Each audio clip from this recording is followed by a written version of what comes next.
નમસ્કાર મિત્રો, અમારી યુટ્યુબ ચેનલ નોલેજ સ્ટ્રેટેજીમાં ફરીથી આપનું સ્વાગત છે. મિત્રો, વનરક્ષક વર્ગ 3ની જાહેરાત ક્રમાંક ફોરેસ્ટ 2022-23-1ના ઉમેદવારો માટે અગત્યની સૂચના બહાર પાડવામાં આવેલ છે. તો ચાલો મિત્રો આ અગત્યની સૂચના વિશે વિગતવાર જોઈએ. મિત્રો, વિડીયોની શરૂઆત કરતાં પહેલાં સૌપ્રથમ અમારી ચેનલ નોલેજ સ્ટ્રેટેજીને સબસ્ક્રાઈબ ન કરી હોય તો કરી દેજો, જેથી તમને અમારા આવનારા તમામ વિડીયોની અપડેટ મળતી રહે. ચાલો મિત્રો અગત્યની સૂચના જોઈએ.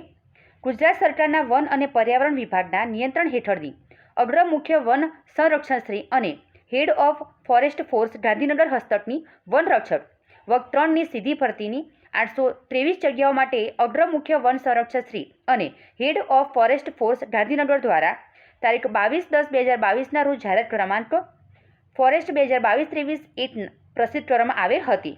મિત્રો, ઉપરોક્ત જાહેરાત અન્વયે સરકારશ્રી દ્વારા લેવાયેલ નિર્ણય અનુસાર હવે પછી ભરતી છે કે પરીક્ષાની આગળની જે કાર્યવાહી છે એ ગુજરાત ગૌણ સેવા પસંદગી મંડળ દ્વારા હાથ ધરવામાં આવશે.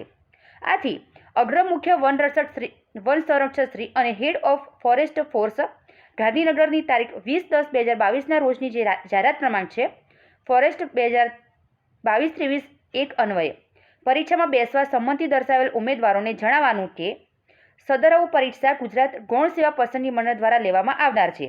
તો મિત્રો, હવે પછીની જે ભરતી કે પરીક્ષા સંબંધી તમામ જે સૂચનાઓ હશે એ મંડળની જે વેબસાઇટ છે gssb.gujarat.gov.in ઉપર પ્રસિદ્ધ કરવામાં આવશે, જેથી સંમત કરતા ઉમેદવારોને મંડળની વેબસાઇટ નિયમિતપણે જોતા રહેવા જણાવવામાં આવે છે. તો મિત્રો, તે ખૂબ જ અગત્યની સૂચના જે તમે જોઈ. સારું, ચલો મિત્રો, જો અમારો વિડીયો ગમ્યો હોય તો લાઇક, શેર અને સબસ્ક્રાઈબ જરૂરથી કરજો. Thank you.